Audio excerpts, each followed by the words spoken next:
Alors un petit disclaimer rapide avant de commencer la vidéo.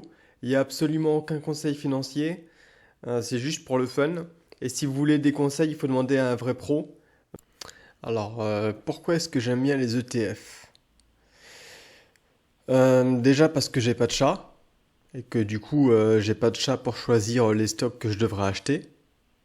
Parce qu'il faut savoir qu'un chat fait mieux qu'un professionnel de la finance hein, pour choisir des stocks. Donc ça a été testé avec... Il y a aussi le coup de jeu de fléchettes, où tu écris tous les stocks sur un tableau et tu lances des fléchettes et en général tu fais mieux qu'un pro de la finance, quoi. Bon, je vais pas vous lire l'article, mais en gros, c'est ce que Buffett avait parié aussi en 2008. Il avait fait un pari hein, avec un mec, un pro de la finance, et ils avaient parié. Donc Buffett avait parié qu'en prenant un ETF, il ferait un meilleur rendement que le pro de la finance et sur 10 ans. Et 10 ans après, effectivement, ça s'est confirmé, quoi.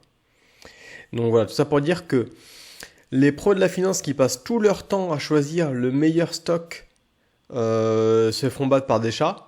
Du coup, moi, un connard lambda, c'est sûr que je ferais moins bien que les pros de la finance, puisque déjà j'ai pas le temps.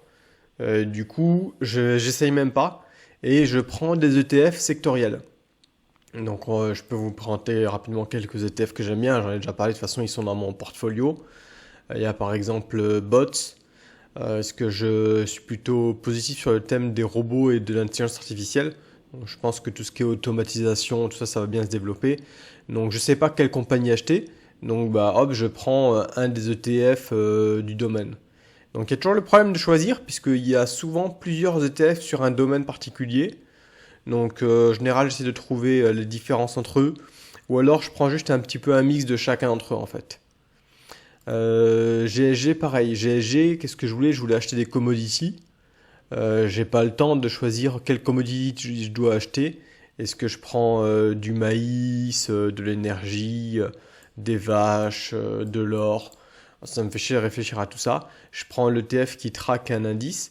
Et du coup, dedans, il y a un peu de tout, quoi. Et je peux pas me faire chier à réfléchir 3000 heures. Pareil pour l'agriculture, donc MOO. Euh, on voit que ça a quand même ça a pas mal de compagnies hein, dedans, dont John Deere, hein, qui est une que j'aime beaucoup. Mais par exemple, si je avais voulu faire ça à la mano, j'en aurais probablement oublié certaines qui peuvent devenir les gagnantes en fait. Donc, il y a aussi un ETF sur les secteurs géographiques. Donc ça j'aime bien parce que pareil, si j'ai envie d'avoir une exposure typiquement à la Grande-Bretagne, je prends un ETF sectoriel. Donc celui-là c'est un ETF sectoriel sur les pays émergents. Donc voilà, j'ai directement des stocks de Chine, Taïwan, la Corée du Sud, l'Inde, le Brésil. Donc par exemple, le Brésil, l'année dernière, il n'a pas très bien performé, mais la Corée du Sud a ultra bien performé. Et donc au final, le TF a bien performé. Alors c'est sûr, il n'a pas aussi bien performé que quelqu'un qui aurait choisi les meilleurs stocks en Corée du Sud. Mais du coup, j'ai pas eu à me faire chier pendant 3 heures à investiguer. Et ça a aussi ce côté de diversification que j'aime bien dans les ETF. Donc c'est pareil pour les compagnies, hein. Donc aussi pareil pour cet ETF sur les semi-conducteurs. Euh, TSM, donc TSM, je sais même plus ce que c'est. C'est une boîte de semi-conducteurs. Donc ils ont ultra bien performé voilà, sur la dernière année. On peut même voir sur 5 ans. Juste sur la dernière année. Donc ils ont fait plus que tripler, hein. Et je connaissais même pas, voilà, Taiwan Semiconductor, je connaissais même pas. C'est quelqu'un qui m'a fait découvrir après coup. Mais comme j'étais plutôt bullish sur les semi-conducteurs, en prenant l'ETF, j'ai eu une assez bonne exposure à Tencent, à Taiwan Semiconductor. Et du coup, j'ai pu profiter quand même du gain sur le marché. Donc pareil, il y a Nvidia qui a aussi bien performé, AMD. Et donc moi, typiquement, je connais à peine peut-être AMD, Nvidia, j'aurais loupé plein de compagnies qui ont bien performé en fait. Donc encore une fois, hein, c'est pas aussi bien que si j'avais tout foutu sur directement TSM, mais je me suis pas fait chier, et j'ai quand même gagné au final, quoi. Donc pareil, AMD, ça avait bien monté, donc avec ce TF SMH là, j'avais quand même bien pu gagner. Donc voilà, diversification aussi, parce que du coup, il n'y a pas non plus trop de stress, hein. que ce soit AMD ou TSM qui gagne, du moment que c'est le secteur des semi-conducteurs gagne, je sais que je gagne et j'ai pas le stress à dormir stressé, à me demander est-ce que ça va monter ou descendre, quoi. Et dernier point, pour les taxes. Donc déjà, les ETF sont vraiment pas chers.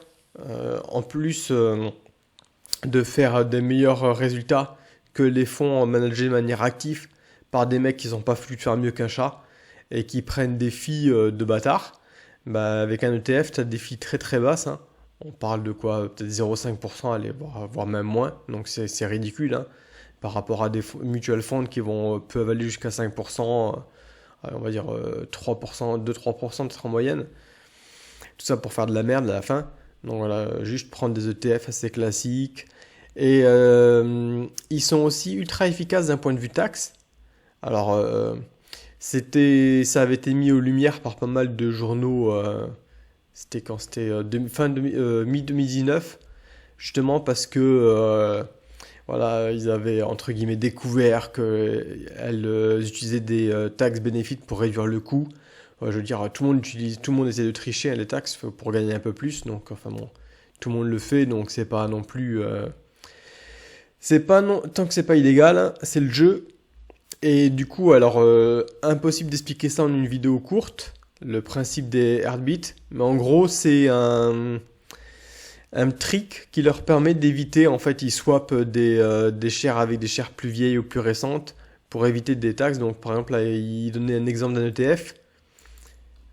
Non, c'est plus à la fin de l'article, il me semble. Quelque part, il y a un exemple d'un ETF où ils avaient gagné quelques billions. Bon, je ne le retrouverai pas.